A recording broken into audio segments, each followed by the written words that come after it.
Let's just jump right in because today's explainer is going to completely flip the way you think about money. Have you ever noticed how when a middle-class person takes on debt, they literally lose sleep? I mean, the stress of those EMIs just completely takes over their life. But when a wealthy person takes on debt, their wealth actually becomes more secure. Think about that for a second. Both are taking out loans, both are paying interest, yet one falls into a vicious debt trap and the other uses that exact same debt to protect their assets. Well, today, we are cracking that code. So here's our roadmap for today. We're looking at 5 smart money moves: building assets, planning taxes, borrowing against your portfolio, rethinking emergency funds, and calculating risk. We're going to hit all of these, but pay really close attention when we get to number 3, borrowing against your portfolio, because honestly, that is the real secret sauce of this entire strategy. Now, this perfectly captures the overarching framework we're dealing with today. The middle class usually takes out loans to buy depreciating assets. We're talking about financing a new phone, upgrading a car you don't really need, or paying off high-interest credit cards. Basically, borrowing to consume. The rich, on the other hand, take loans for a completely different reason. They do it to avoid selling their appreciating assets. And hey, speaking of managing credit and loans, if you enjoy research-driven, trustworthy videos about credit cards, credit scores, banking, digital security, and personal finance that go beyond simple tips to explain how the system really works, be sure to subscribe to Credit IQ. On this channel, we break down how the US credit system works, how to build and improve your credit score, how to use credit cards the right way, how to protect yourself from scams and fraud, and the financial strategies that banks don't always explain in a way that's easy to understand. Remember, in today's world, it's not just about earning more money, it's about knowing how to manage your credit and finances wisely. So subscribe to Credit IQ today and take your financial knowledge to the next level. All right, let's get into our first major strategy and lay down this foundation. Move number 1, build assets. Don't just sell your time. You know, the absolute most expensive commodity in the world isn't gold, it isn't prime real estate, and it sure isn't Bitcoin. It's your time. And the greatest irony here is that the middle class sells their most valuable asset at the absolute cheapest rate possible. You commute to work, you trade your hours for a salary, you come home, sleep, and repeat the whole shebang. If you stop showing up, well, the money stops too. Notice the fundamental shift in the questions being asked. The middle class asks, hey, how much salary am I going to get? But the rich, they ask, how much ownership will I get? It's the difference between a doctor who charges per consultation versus the hospital owner who builds an entire system. The rich might start out by trading their time, most of us do, but they immediately use those earnings to buy or build systems that literally work while they sleep. To put this into perspective, just look at this staggering number, $816 million. That is roughly the amount Warren Buffett earns every single year just from his Coca-Cola dividends. If you break that down, it's about $500 or roughly 41,000 rupees every single minute. And he doesn't have to go down to the factory and fill up glass bottles to earn it. He earns it purely through ownership. He hasn't sold a single minute of his time for that specific income, he just owns the asset. But look, you don't need to be a billionaire to actually apply this. Let's bring this right down to our level. Look at a standard SIP, a systematic investment plan. If you invest just 10,000 rupees a month for 20 years at a 12% compound annual growth rate, you've put in 24 lakh rupees from your own pocket, right? But your final corpus? It's a massive 1 crore rupees. That 76 lakh rupee difference isn't money you broke your back working for in an office. It's money you just let earn. That is the magic of turning your income into a wealth-building asset. Which brings us to move number 2. Plan your taxes, don't fear them. Because for the salaried middle class, there is a pretty tragic reality here. And that reality is, before your money even hits your bank account, TDS has already swooped in and taken its cut. So it's absolutely crucial how you view that deduction. The middle class tends to see tax as this inevitable, painful punishment. But the rich, they view tax as a mathematical equation that just needs solving. Because the wealthy rely on asset income, like equity, mutual funds, real estate, they actually get to control the timing of their taxes. For example, in India, long-term capital gains on equities are exempt up to 1.25 lakh rupees a year. The rich actively plan to harvest these gains. They aren't just emotionally mashing the buy and sell buttons on their phone because they see a little red or green on the screen. They plan their exit, they plan the tax impact, and only what's left over is considered their real return. Okay, now we are getting to the absolute core of today's explainer. Move 3, borrow against your portfolio. Guys, this is the secret weapon. This is the exact strategy that keeps the wealthy incredibly rich, even when they suddenly find themselves needing a massive amount of cash. Let me give you a world-class example. When Elon Musk bought Twitter, now X, he needed $44 billion. Did he just log in and sell $44 billion worth of his Tesla stock? Absolutely not.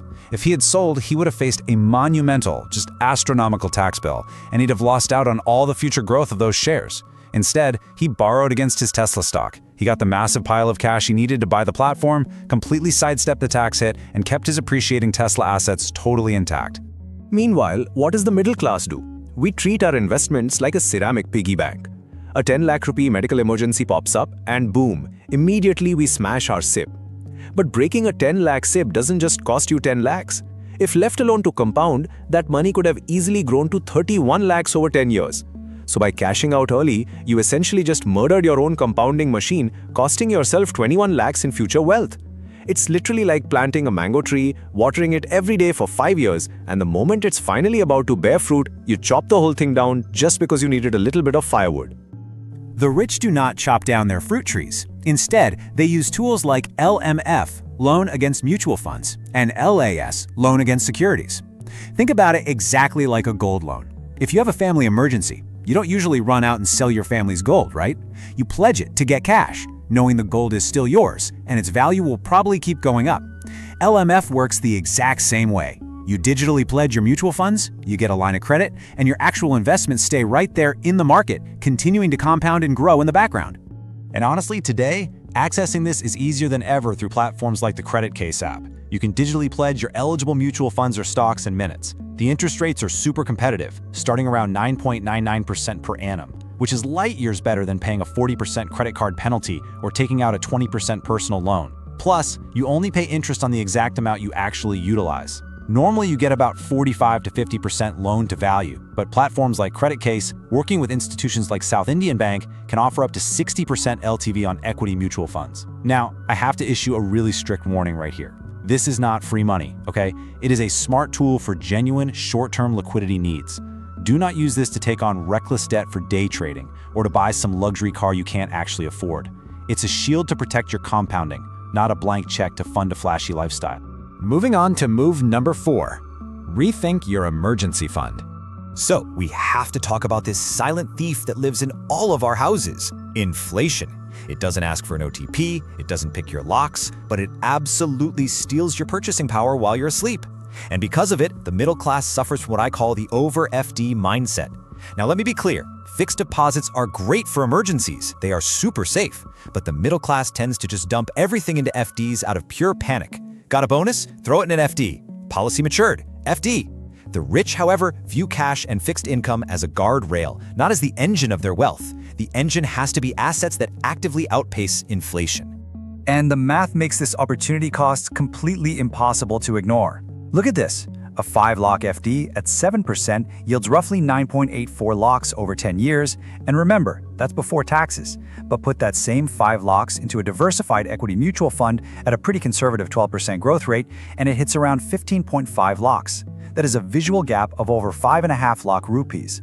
It's a massive opportunity cost, and trust me, your bank is never ever going to send you a text message apologizing for the 5.5 lakhs you missed out on just because you were too scared to invest. So how do we fix this? You use the kitchen container framework. Think about your kitchen. You don't mix your flour in with your tea leaves, right? You compartmentalize. You need to do the exact same thing with your money. Step 1, keep 1 to 3 months of daily expenses in a liquid savings account. Step 2, keep 3 to 6 months of true emergency funds in fixed deposits. Step 3, put your long-term wealth into equities and real estate. And Step 4, have your backup liquidity planned out through LMF or LAS. Whatever you do, don't mix your long-term wealth seeds with your short-term emergency funds. And finally, move number 5, calculate risk. Don't just gamble.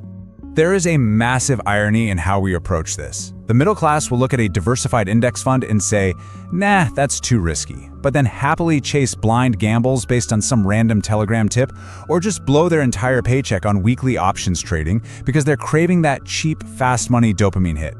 The rich take calculated risks based on research and immense patience. Just look at legendary investors like Rakesh Jhunjhunwala. His massive wealth from Titan wasn't a blind gamble he made on a Friday afternoon. It was based on deep research into India's rising consumption, incredible conviction, and years of patience. If you want to know what actually happens when you gamble without calculating the math, look at this truly shocking statistic from SEBI. 93% of individuals trading in futures and options lost money between the financial years of 2022 and 2024. That is an aggregate wipeout of 1.8 lakh crore rupees. Literally 93 out of 100 people are actively setting their wealth on fire because they treat the stock market like a casino. Look, the market isn't gambling. Bad behavior is gambling. Risk is not inherently baked into the asset itself. The true risk is in our behavior. The wealthy always ask 3 fundamental questions before making any financial move. 1, what is my absolute downside? 2, what is my potential upside? And 3, most importantly, can I financially and emotionally survive that downside?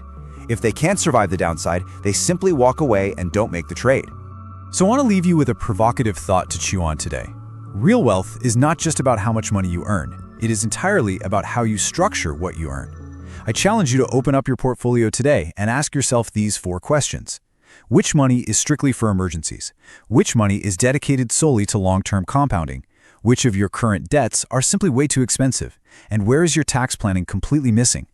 Remember, the next time life throws a curveball at you, do not blindly chop down your compounding machine. Look into tools like LMF. Learn to use debt